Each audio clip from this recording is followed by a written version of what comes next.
Hello and good morning students, कैसे हैं आप सभी। तो चलिए आपकी प्रिपरेशन को आगे बढ़ाते हैं और प्रैक्टिस अपनी स्टार्ट करते हैं। हम डिस्कस कर रहे थे एचटेट 2022 पीजीटी मैथ्स का प्रीवियस ईयर पेपर, जो आपको हेल्प करेगा आपके एचटेट 2025 को क्रैक करने में। तो चलिए स्टार्ट कर लेते हैं। वीडियो को लाइक करने के साथ चैनल को सब्सक्राइब कर ले अगर अभी तक आपने चैनल को सब्सक्राइब नहीं किया है। आज का पहला क्वेश्चन है क्वेश्चन नंबर 121। इसका जो आंसर हो जाएगा, इसका आंसर हो जाएगा option number A, ring with zero divisors. Ring with zero divisors. Second question देख लेते हैं। If 10x is equal to b by a, then root a plus b divided by a minus b plus root a minus b divided by a plus b is equal to क्या होगा। देखो यहाँ पे जो answer है वो sine x cos x की form में है, तो हमें कहीं ना कहीं 10x को भी साइन एक्स कॉस एक्स में ही चेंज करना होगा। 10x की वैल्यू b बाई ए के इक्वल है, लेकिन क्वेश्चन क्या है, ये रूट में है। तो रूट में जो है इसी की वैल्यू हमसे पूछी है, तो रूट में क्या है, ये गिवन है हमारे पास रूट a प्लस बी, और ये डिवाइड में है a माइनस बी के, पूरा रूट में है, और प्लस है root a minus b divided by a plus b. यही हमें फाइंड आउट करना है। ठीक है जी। अब इसमें देखो क्या करेंगे, रैशनलाइजेशन कर लेते हैं और रैशनलाइजेशन करके सॉल्व करेंगे। हमारा जो एम है, हमारा एम देखो यहाँ पे क्या है, b बाई ए। तो इसमें b बाई ए की फॉर्म लगानी है, b बाई ए लेके आना है इसमें कहीं ना कहीं। क्यों? क्योंकि b बाई ए को मैं क्या पुट कर दूंगा, 10x, और फिर 10x की फॉर्म को मैं sin x cos x में बड़ी आसानी से चेंज कर सकता हूँ। तो ये ऑब्जर्वेशन से आपको आएगा। तो मैंने आपको आइडिया दे दिया कि क्वेश्चन को किस दिशा में लेके जाना है। तो चलिए दिशा देना स्टार्ट कर देते हैं। और यहाँ पे देखो रैशनलाइजेशन करेंगे तो a प्लस बी से ऊपर नीचे मल्टीप्लाई करेंगे तो a प्लस बी का स्क्वायर आ जाएगा ऊपर, और नीचे क्या आ जाएगा, a square minus B square, plus यहाँ पे किससे करेंगे, a माइनस बी से मल्टीप्लाई, मतलब जो साइन नीचे होता है ना उसका अपोजिट करके सेम से मल्टीप्लाई कर देते हैं। तो a माइनस बी से करेंगे तो ऊपर a माइनस बी का होल स्क्वायर, और नीचे a square minus B square आ जाएगा। लेफ्ट हैंड साइड को ही सॉल्व कर रहे हैं। इतना काम हो गया। आगे इसको मैं क्या लिख सकता हूँ, अब a प्लस बी का होल स्क्वायर है तो ऊपर रूट हट जाएगा, a प्लस बी आएगा, और नीचे क्या आ जाएगा, root a square minus B square.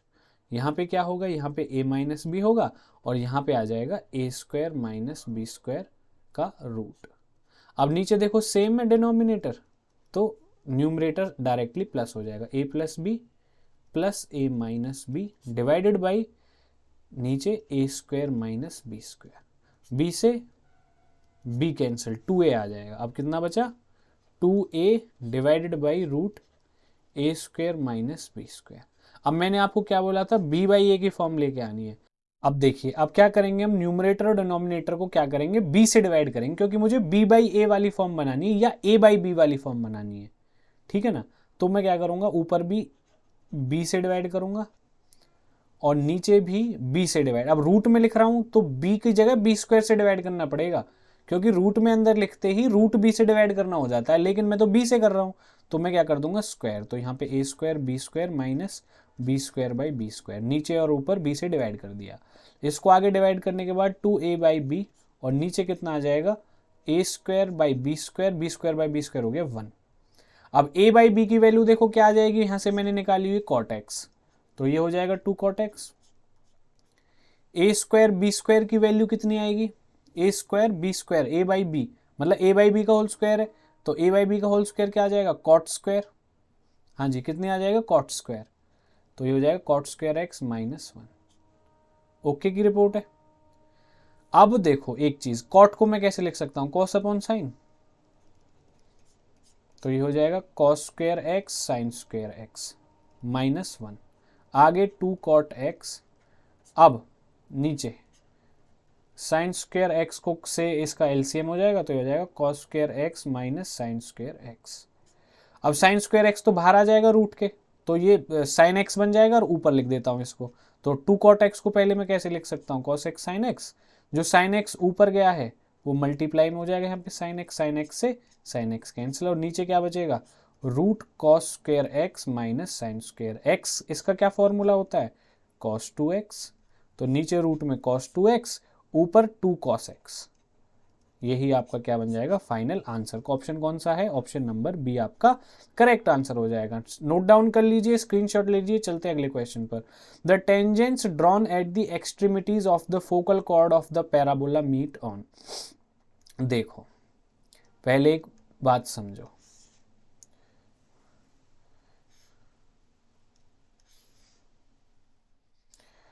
ठीक है जी। ये देखो मान के चलो ये आपका है y एक्सिस, ये आपका है x एक्सिस, और मान के चलो ये आपका कोई है पैराबोला, ठीक है जी। ये आपका क्या बन गया, एक पैराबोला, ठीक है। अब इस पैराबोला का मान के चलो ये फोकस है, वो कह रहा है कि कोई कॉर्ड है, क्या है, कॉर्ड जो फोकस से पास करता है, और ये एंड पॉइंट्स इसके क्या होते हैं, ये एंड पॉइंट्स होते हैं जहां पे ये पैराबोला को मीट कर रहा है कॉर्ड, और ये जो है ये कॉर्ड होता है आपका, ये फोकस होता है, ठीक है, फोकस। अब इससे टेंजेंट अगर ड्रॉ करते हैं, मान चलो यहां पे हमने ये टेंजेंट ड्रॉ कर दिया, इस पे ये हमने टेंजेंट ड्रॉ कर दिया, ये यहां से टेंजेंट ड्रॉ कर दिया, तो ये टेंजेंट बैकवर्ड्स जहां पे मिलते हैं, ये कहां पे मिलते हैं, इस लाइन पे मिलते हैं, और इस लाइन को क्या कहते हैं, डायरेक्ट्रिक्स। ये basic property of the parabola है। आप कैसे भी ड्रॉ कर सकते हो इस कॉर्ड को, मान के चलो आपने कॉर्ड ऐसे ड्रॉ कर दिया, तो टेंजेंट यहां पे बनेगा, यहां पे, तो ये वाला और ये वाला, ये जो है आपका कहां मीट करेंगे, डायरेक्ट्रिक्स पे। कहां मीट करेंगे, डायरेक्ट्रिक्स पे।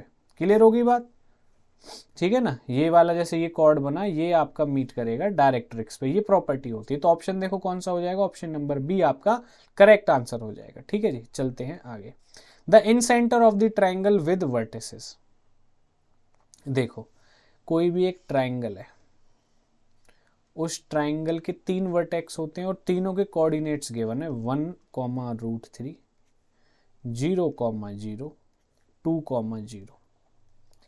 अब देखो इसमें कुछ स्पेशल केस तो नहीं बन रहा है। स्पेशल केस मतलब कुछ ये इक्विलेटरल ट्राइंगल तो नहीं बन रहा है। एक बार ये चेक करो, डिस्टेंस फॉर्मूला लगाओ, ये ए पॉइंट है, ये बी पॉइंट है, ये C point. A B distance कितना आ जाएगा, 1 - 0 का स्क्वायर 1 प्लस √3 - 0 का √3, ठीक है। 1 का स्क्वायर 1 आ गया, √3 का स्क्वायर, ठीक है जी, और ये पूरा रूट में, ये कितना आ गया 2। इसको चेक करो, 2 - 1 का स्क्वायर 1, 1 का स्क्वायर 1 प्लस 0 - √3, √3 का स्क्वायर, और ये पूरे पे रूट, ये कितना आ जाएगा 2, ये भी 2 आ गया। आप इसको कैलकुलेट करेंगे, ये भी 2। मतलब ये ट्राइंगल कैसा हो गया, इक्विलेटरल ट्राइंगल, जिसमें डिस्टेंस फॉर्मूला से हमने देखा कि तीनों साइड्स की जो लेंथ है वो इक्वल है, दैट इज 2 यूनिट्स। और हम जानते हैं जब हमारे पास अगर इक्विलेटरल ट्राइंगल होता है तो उसका इन सेंटर और सरकम सेंटर क्या आता है, बराबर आता है, एक ही बात है। और सरकम सेंटर कैसे निकालते हैं, x1 plus y1 plus z1 divide by 2, या फिर इसको ऐसे लिखो, x1 x2 plus x3 divide by 3, y1 plus y2 plus y3 divide by 3। ये x1 x2 x3 क्या है, ये कोऑर्डिनेट्स हैं जी। मतलब मान के चलो आपके पास कोई ट्राइंगल है, ये x1 y1 x2 y2 और ये कोऑर्डिनेट x3 y3, तो इनमें ये फॉर्मूला लग जाता है। अगर ये फॉर्मूला मैं लगाता हूं यहाँ पे, तो देखो 1 + 0 + 2 डिवाइड बाई 3, √3 + 0 + 0 डिवाइड बाई 3। अब ये कितना हो जाएगा, 2 + 1 3, 3/3 का क्या हो गया 1, √3/3 को मैं कैसे लिख सकता हूँ, 1/√3 भी लिख सकता हूँ, 1/√3 लिख दो, तो 1,1/√3। ऑप्शन नंबर डी आपका करेक्ट आंसर हो जाएगा। नोट डाउन कर लीजिएगा, और अच्छा लगा है सॉल्यूशन तो वीडियो को लाइक जरूर करिएगा। चलते हैं आगे। देखो the number of different permutations of the letters. इस टाइप के क्वेश्चन में लेटर्स के डिफरेंट अरेंजमेंट्स बनाने होते हैं। परमुटेशन का मतलब होता है अरेंजमेंट, और कॉम्बिनेशन का मतलब होता है सिलेक्शन। तो यहाँ पे अरेंजमेंट लगेगा, जिसमें हम क्या यूज करेंगे, फैक्टोरियल, और फैक्टोरियल को लगाने के लिए ये साइन यूज करते हैं। तो number of letters find out कर लो, 1 2 3 4 5 6। 6 लेटर्स को 6 फैक्टोरियल वेज में सिलेक्ट किया जा सकता है, लेकिन इसमें एक पॉइंट है, इसमें जितने भी लेटर्स रिपीट हो रहे हैं उनको काउंट करो। ए कितनी बार रिपीट हो रहा है, 1 2 3, 3 टाइम्स। एन कितनी बार रिपीट हो रहा है, 1 2 2 टाइम्स। तो 3 फैक्टोरियल से और 2 फैक्टोरियल से जितने लेटर्स डिवाइड रिपीट हो रहे हैं उनसे डिवाइड करना पड़ेगा। तो देखो 6 फैक्टोरियल को ओपन करेंगे तो कैसे लिख सकता हूँ, 6 multiply 5 multiply by 4 multiply by 3 factorial. नीचे अवेलेबल है 3 फैक्टोरियल और मल्टीप्लाई बाई 2 फैक्टोरियल को मैं 2 लिख सकता हूँ। 3 फैक्टोरियल से 3 फैक्टोरियल कैंसिल, ये हो गया 2 2 जा 4, 5 2 जा 10 मल्टीप्लाई बाई 6 60। तो 60 वेज में हम इसको क्या कर सकते हैं, अरेंज कर सकते हैं। ये डिवाइड किस लिए करते हैं, रिपीटेड लेटर्स के लिए, रिपीटेड लेटर्स, क्योंकि जो लेटर्स हैं जो सेम हैं उनको आगे पीछे करने से हमारे जो अरेंजमेंट है उस पर कोई फर्क नहीं पड़ेगा, इसलिए जो टोटल नंबर ऑफ अरेंजमेंट्स बनते हैं उनको हम डिवाइड कर देते हैं सेम वाले अरेंजमेंट से, जिससे कि वो सेम वाले अरेंजमेंट कट जाएं। समझ में आ गई बात, क्योंकि मेरा जो वर्ड है वो क्या रहेगा, सेम रहेगा, सिमिलर टाइप ऑफ लेटर्स को आगे पीछे करने से कोई फर्क नहीं पड़ेगा।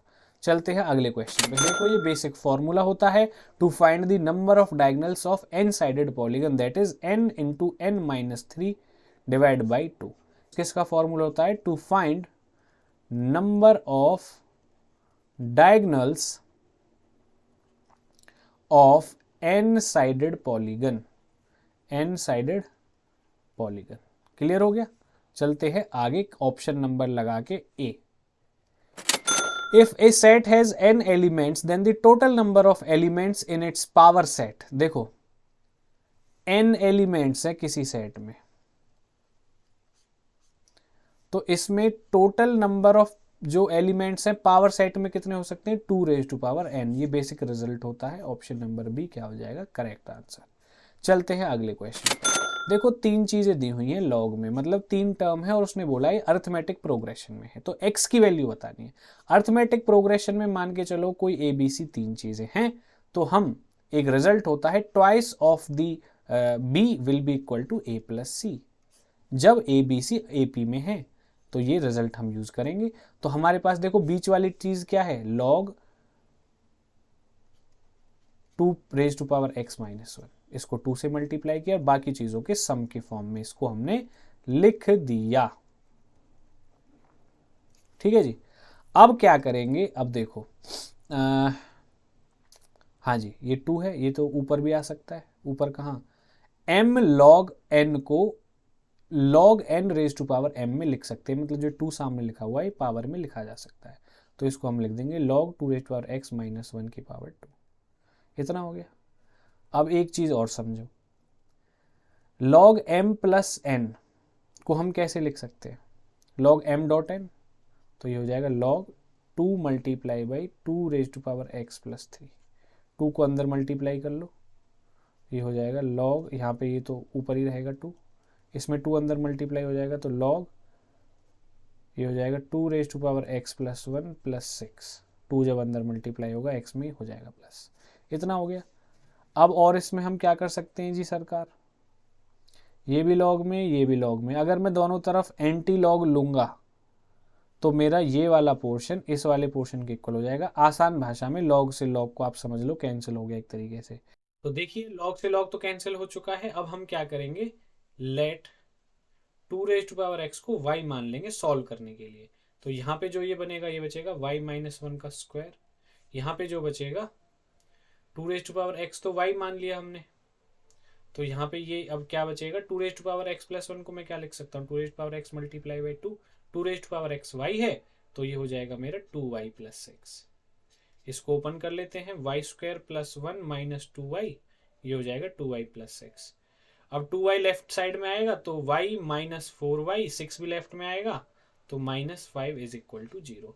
इसको मिडिल टर्म स्प्लिटिंग से सॉल्व कर लेते हैं, तो यहाँ पे y और कितने में हो जाएगा, मल्टीप्लाई करने पे 4i, वैसे आपका क्या है 5, तो मल्टीप्लाई करने पे 5 वैसे 4, तो ये हो जाएगा आपका माइनस 5y प्लस y। ठीक है जी, minus 5 is equal to 0। y common ले लेंगे तो y माइनस 5 प्लस y, यहाँ पे 1 कॉमन आ जाएगा तो y minus 5 is equal to 0। यहाँ से आप इसको सॉल्व करेंगे तो y माइनस 5 इक्वल टू 0 आई एक सिचुएशन, और एक y plus 1 is equal to 0 आई। यहाँ से दो वैल्यू है, y की वैल्यू यहाँ से कितनी आ जाएगी 5 और यहाँ से y की वैल्यू कितनी आ जाएगी -1। अब y क्या था 2⁻x इज इक्वल टू -1। यहाँ पे देखो x की कोई भी वैल्यू हो ये तो माइनस में कभी भी नहीं आ सकती, तो जो ये जो वैल्यू आई है ना y इज इक्वल टू -1 ये हम क्या कर देंगे रिजेक्ट कर देंगे। अब हमारे पास क्या बचा, हमारे पास बचा y is equal to 2⁻x is equal to 5। अब ये क्या बचा 2⁻x इज इक्वल टू 5, लेकिन हमें क्या निकालना है x की वैल्यू। अब दोनों तरफ log ले लेते हैं, log 2⁻x is equal to log 5। अब log का बेस होता है वो हम 2 मान लेते हैं, क्यों, क्योंकि log 2 तो 2 दी बेस 2 ये क्या बन जाएगा पूरा 1 और यहाँ पे क्या बच जाएगा सिर्फ x और यहाँ पे राइट हैंड साइड में already log 5 to the base 2 available है, तो x की वैल्यू कितनी आ गई log 5 to the base 2। Clear हो गया क्वेश्चन, क्लियर हो गया तो प्लीज वीडियो को लाइक जरूर करना और नोट डाउन कर लीजिए। चलते हैं अगले question. Diagonals of the quadrilaterals formed by these lines. देखो एक क्वाड्रिलेटरल है, ठीक है जी, हमें नहीं पता स्क्वायर है क्या है, मैंने एक ऐसी शेप बना ली एक। इस क्वाड्रिलेटरल के जो ये लाइंस हैं वो उनकी इक्वेशंस दी हुई हैं। अब ये देखो आप एक चीज ध्यान से समझो, इस फॉर्म में जब इक्वेशन ऑफ लाइन गिवन हो, साइड मतलब कोई जो साइड होगी क्वाड्रिलेटरल की वो भी तो एक लाइन ही होगी, तो यहां से अगर मुझे इसका स्लोप निकालना है तो स्लोप में कैसे निकाल सकता हूं, minus of coefficients of y, मतलब y का कॉफिशिएंट b है तो माइनस उसका divide by coefficient of x that is a। तो यहाँ पे जो स्लोप निकल रहा है -b/a निकल रहा है। और जो एक इक्वेशन और है यहाँ पे, इस इक्वेशन पे फोकस करो, इसका जो स्लोप है वो भी कितना निकल रहा है -b/a। ये दोनों स्लोप क्या है सेम, और जब स्लोप सेम होता है दो लाइंस का इसका मतलब दोनों लाइन क्या है पैरेलल है। ये बात तो क्लियर हो गई। तो मैं मान लेता हूं ये जो लाइन है ये है ax plus b y plus c is equal to 0 और ये पैरेलल है इस लाइन के, जो दूसरी लाइन है उसकी इक्वेशन है ax plus b y plus c dash is equal to 0। इन दोनों लाइंस में सिर्फ कांस्टेंट का फर्क है, ये c है ये c डैश है। ऐसे ही आप नोटिस करोगे तो इसका स्लोप और इसका स्लोप भी क्या है सेम। ये लाइंस भी मैं लिख लेता हूं a dash x plus b dash y plus c is equal to 0 और अगले में मेरे पास क्या है a dash x plus b dash y plus c dash is equal to 0। ठीक है जी, एक दो में c है एक दो में c डैश है, इसमें भी c डैश है इसमें c डैश है c डैश इसमें c डैश इसमें भी। ठीक है जी, ये हो गया। तो अपोजिट साइड्स क्या आ गई पैरेलल आ गई, और जब अपोजिट साइड्स पैरेलल है, अपोजिट साइड्स क्या है पैरेलल, तो ये क्या बन गया एक पैरेललोग्राम बन गया। और पैरेललोग्राम की अपोजिट साइड्स के बीच का जो डिस्टेंस होता है वो क्या होता है सेम, क्या होता है सेम। एक और चीज, जब अगर पैरेललोग्राम आ गया तो उसके डायगोनल्स क्या होंगे इक्वल होंगे और क्या करेंगे एक दूसरे को कट करेंगे किस पॉइंट पर, अगर वो परपेंडिकुलरली एक दूसरे को इंटरसेक्ट कर रहे हैं और इक्वल भी हैं तो वो क्या हो जाएगा स्क्वायर हो जाएगा, क्या हो जाएगा स्क्वायर। ठीक है जी, अगर क्या बोलते हैं उसको, हमें सिर्फ ये गिवन है कि डायगोनल्स एक दूसरे को क्या कर रहे हैं परपेंडिकुलर कर रहे हैं, तो कौन सा करेक्ट है इसमें स्टेटमेंट, अगर इसके हिसाब से हम बताएं तो इसी कंडीशन का यूज करो कि जो डिस्टेंस है अपोजिट पैरेलल लाइंस के बीच का, ये डिस्टेंस और ये डिस्टेंस ये क्या होगा सेम। तो डिस्टेंस निकाल लेते हैं, मान के चलो ये पॉइंट पी क्यू है और ये पॉइंट ए बी है, सिंस इसको बोल दो ई एफ जी एच। अब देखो E H parallel F G, E F parallel H G, F G की था, तो this implies E F G H क्या है पैरेललोग्राम, और ये पैरेललोग्राम है तो अपोजिट साइड्स के बीच का डिस्टेंस सेम होगा, that is p q is equal to a b. अब इसमें और इसमें डिस्टेंस फॉर्मूला लगा दो। डिस्टेंस फॉर्मूला किस कौन से वाला लगेगा, देखो इसका फॉर्मूला ये होता है, अगर इस लाइन मैं दूसरे कलर से कर देता हूं और इसको थोड़ा सा छोटा भी कर देता हूं, मुझे इस लाइन और इस लाइन के बीच का डिस्टेंस निकालना है दैट इज पी क्यू। तो पी क्यू में कैसे निकालूंगा, इनके कांस्टेंट्स का डिफरेंस, एक का सी है एक का सी डैश है, डिवाइड बाई इनका जो सेम कोफिशिएंट है ए एक्स का ए है तो ए का स्क्वायर, वाई का क्या है दोनों लाइंस में की इक्वेशन में बी का वाई का कोफिशिएंट बी का स्क्वायर, तो ये पी क्यू आ गया आपका। ऐसे ही आप क्या निकालेंगे ए बी क्या आ जाएगा जी, इनके कांस्टेंट का डिफरेंस क्या है सी और सी डैश, सी और सी डैश नीचे ए डैश का स्क्वायर प्लस बी डैश का स्क्वायर, क्योंकि एक्स और वाई का जो कॉफिशिएंट है पैरेलल लाइंस के लिए वो क्या है, सेम। अब ए बी और पी क्यू को इक्वल कर दो इसके अकॉर्डिंग, तो ये आ जाएगा c minus c dash divided by a square plus b square is equal to c minus c dash divided by a dash square b dash square. ये फॉर्मूला होता है, सी डैश से सी डैश कैंसिल। अब क्या situation बन गई आपके पास, ये आ गया क्रॉस मल्टीप्लाई करने पे a dash square plus b dash square is equal to root a square plus b square. इतना काम हो गया जी आपका। अब इतना काम हो गया, दोनों तरफ स्क्वायर कर दो, स्क्वायरिंग बोथ साइड्स, तो रूट से रूट कैंसिल। क्या चीज आ जाएगी, ए डैश का स्क्वायर प्लस बी डैश का square is equal to a square plus b square. कौन सा ऑप्शन बैठ रहा भाई, सब देख लो। ए डैश का स्क्वायर बी डैश का square is equal to a square b square. Option number b आपका क्या हो जाएगा, करेक्ट आंसर हो जाएगा। प्लीज वीडियो को लाइक करें, शेयर करें अपने फ्रेंड्स के साथ। चलते हैं अगले क्वेश्चन पर। For every natural number this is divisible by what. यहाँ पे क्या करो, देखो नेचुरल नंबर जो होते हैं वो कहां से स्टार्ट होते हैं, 1 से, खत्म कहां पे होते पता नहीं, तो एक को ही पुट कर दो n की वैल्यू, पुट n की वैल्यू 1, क्योंकि कोई भी नेचुरल नंबर पुट करें तो वो डिविजिबल होना चाहिए। तो n की वैल्यू 1 पुट करने पे हमें पता चल जाएगा कि क्या सिचुएशन बन रही है। 3 रेज टू पावर n की वैल्यू 1 पुट की, 1 प्लस 2 माइनस 8 1 माइनस 9। अब ये देखो 3 रेज टू पावर 2 प्लस 2 क्या हो गया, 4 माइनस 8 माइनस 9। ये कितना हो गया, 3 3 9 81 माइनस 8 माइनस 9। 8 और 9 कितना हो गया, 17 81 माइनस 17। 11 में से 7 गया तो 4, यहाँ पे 7 माइनस 1 6 64। 64 किससे डिविजिबल है भाई साहब, ये तो 64 से बड़े हैं, ये तो डिवाइड कर ही नहीं पाएंगे, 64 ही तो कर पाएगा। तो 64 एक ऐसा नंबर है जो n की, अब n से n की वैल्यू कोई पुट करो वो 64 से तो बड़ी ही आएगी। अब मान के चलो n की वैल्यू 2 ले ली, तो जो भी वैल्यू आएगी 64 से बड़ी आएगी। तो जो छोटा नंबर होगा वो तो सब किसी को डिवाइड कर देगा, लेकिन बड़ा नंबर छोटे को डिवाइड नहीं कर सकता। तो ऑप्शन नंबर ए आपका करेक्ट आंसर हो जाएगा। और इसी के साथ हमारी आज की वीडियो के सारे क्वेश्चन डिस्कस होते हैं। आज के जो क्वेश्चन थे मैंने उसमें एक चीज नोटिस करी कि इसमें देखो रिजल्ट बेस्ड चीज बहुत ज्यादा है, जिसमें फॉर्मूला है या कोई सिंपल रिजल्ट है, बहुत छोटे छोटे सॉल्यूशंस थे। तो इस टाइप के क्वेश्चंस को आपको एस्टेट के पेपर में पहले स्कैन करना है, पहले इनको निपटा देना है, बाद में लेंथी क्वेश्चंस पे आपको जाना है। ये एक स्मार्ट अप्रोच होती है कि जिन क्वेश्चंस का आंसर कोई स्टेटमेंट बेस्ड है, फॉर्मूला बेस्ड है, या एक सिंपल फॉर्मूला लग के आपका आंसर आ रहा है, कोई रिजल्ट है, उसको आप पहले निपटाएं। तो उससे क्या होगा, आपका टाइम का मैनेजमेंट अच्छा होगा। जो क्वेश्चन बचे उनमें टाइम लगाओ, आप कोई दिक्कत नहीं है।